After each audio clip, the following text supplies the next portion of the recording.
ಇರುವಂತ 12 ಹೆಜ್ಜೆ ಹೆಬ್ಬುಲಿಯನ್ನ ಸ್ವಾಮಿ ಮೈಕಾರ ಹೌದು. ಆದರೆ ಕಬ್ಬಳ ಎಂಬತಕ್ಕಂದು ಕಡುವಾಣ ಹಾಕೊಂಡು ನಿಜ. ಹುಲಿ ಮೇಲೆ ಕೂತ್ಕೊಂಡು ಹೌದೌದು. ಅವರು ಸವಾರಿ ಮಾಡ್ಕೊಂಡು ತಲಕಾಡಿಗೆ ಬಸ್ತವರಲ್ಲೋ ಮೈಕಾರ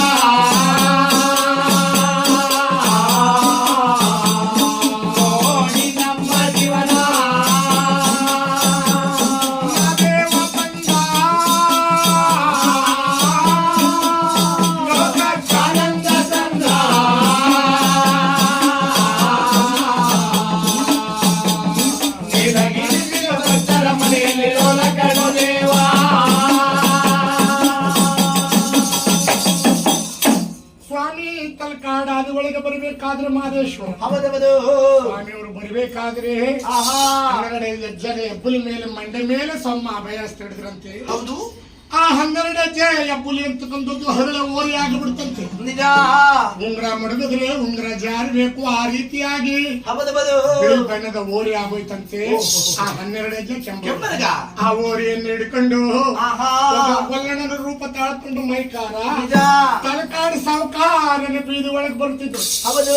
ತಲಕಾಡು ಸಾವುಕಾರ ಹಾಲು ಅನ್ನ ಊಟ ಮಾಡಿ ಜೇನು ಸಕ್ಕರೆಯನ್ನು ಸವಿದು ಹೌದು ಮೀಸೆ ಬಿಟ್ಕೊಂಡು ಕೊರರು ರೋಮಾಲ ಸುತ್ಕೊಂಡು ಮಲ್ಲು ಜುಬ್ಬೈಕೊಂಡು ಪಿಲ್ಲ ಪಂಚೆಯನ್ನ 12 ಮೊಳದ ಕೆಂಪು ಕಡ್ಡಿ ಪಿಲ್ಲ ಪಂಚ ಹಾರುಗಚ್ಚಿ ಹಾಕೊಂಡು ಹೌದು. ತಲಕಾಡು ಸಾವುಕಾರ ಅಟ್ಟಿ ಮುಂಭಾಗದಲ್ಲಿ ಬೆತ್ತದ ಕುರ್ಚಿ ಮೇಲೆ ಕುಳಿತಿದ್ದನಂತೆ. ನಿಜ. ಬರುವಂತ ಅರಳೆ ಓರಿಯನ್ನು ನೋಡಿಬಿಟ್ಟು ಈ ತಲಕಾಡಿಗೆ ಸಾವುಕಾರ ನಾನು ನಿಜ. ಒಂದು ದಿನವಾದರೂ ನನಗೆ ಗೊತ್ತಿಲ್ಲ ಇಂತ ಹೆಚ್ಚು ಕಟ್ಟಲಿಲ್ವಲ್ಲ. ಹೌದೌದು. ಪಟ್ಟಿಗೆ ಒಳಗೆ ಅರಳೆ ಓರಿ ಕಟ್ಟಲಿಲ್ವಲ್ಲ. ನಿಜ. ಯಾರಾಗಿರ್ಬೋದು ಅಂತ ಹೇಳಿ ಅಪ್ಪ ಈ ಎರಳೆ ಓರಿಗೆ ಏನ್ ಬೆಳೆ ಹೇಳ್ತೀಯಪ್ಪ ಗೊಲ್ಲಣ್ಣ. ಆಗ ನೋಡ್ಬಿಟ್ಟು ಸಾವುಕಾರ್ರಿ ಯಾರು ಕುಂತೂರು ಮಠದ ಜಂಗು ಮರನ ತಂದು ನೀವು ಗಾಜಿನ ಕಂಬಕ್ಕೆ ನೂಲು ನಗರದಲ್ಲಿ ಕಟ್ಟಿದ್ದೀರಲ್ಲ. ಹೌದು. ಈ ಎರಳೆ ಓರಿಯನ್ನ ನಿಮ್ಗೆ ಕೊಟ್ಟಿಗೆ ಕಟ್ಟಿ ಹಾಕ್ಬಿಡ್ತೀನಿ. ಹೌದು. ಎರಳೆ ಓರಿ ನಿಮ್ಮದಾಗ್ಲಿ ಜಂಗು ಮರನ ಬಿಟ್ಬಿಡ್ರಪ್ಪ ಅಂದ್ರಂತೆ. ನಿಜ. ಆ ಸ್ವಾಮಿ ತಕ್ಕಂಥದ್ದು ಹುಲಿ ಅಂತದ್ದು ಗೊತ್ತಾಗದೇನೆ ಯಾರು ತಲಕಾಡು ಸಾವುಕಾರ ಆಗಲಿ ಅಂತ ಹೇಳಿ ಹೌದು 1 ಜನ ತಮ್ಮಡಿಗಳನ್ನೆಲ್ಲ ಅಗಬಿಚ್ಚಿ ಎಲ್ಲರೂ ಬಿಟ್ಬಿಟ್ರಂತೆ.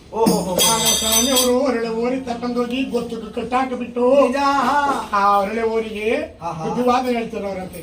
ಅಪ್ಪ 12 ಗಂಟೆ ನಿಸರಾತ್ರಿ ಹೊತ್ತು ಕಲ್ಲು ನೀರು ಕರಗುವಂತ ಸೆಪ್ಟೆಂಬರ್ ಸಮರಾತ್ರಿ ಒಳಗೆ ಪುತ್ತೂರು ಗುಡ್ಡ ಮೇಲೆ ಕೂತ್ಕೊಂಡು ಎಲ್ಲಿದ್ದೀಯಪ್ಪ ಕೆಂಬರ್ಗ ಅಂದ್ ಬಿಡ್ತೀನಿ. ನೀನು 12 ಗಂಟೆ ರಾತ್ರಿ ಒಳಗೆ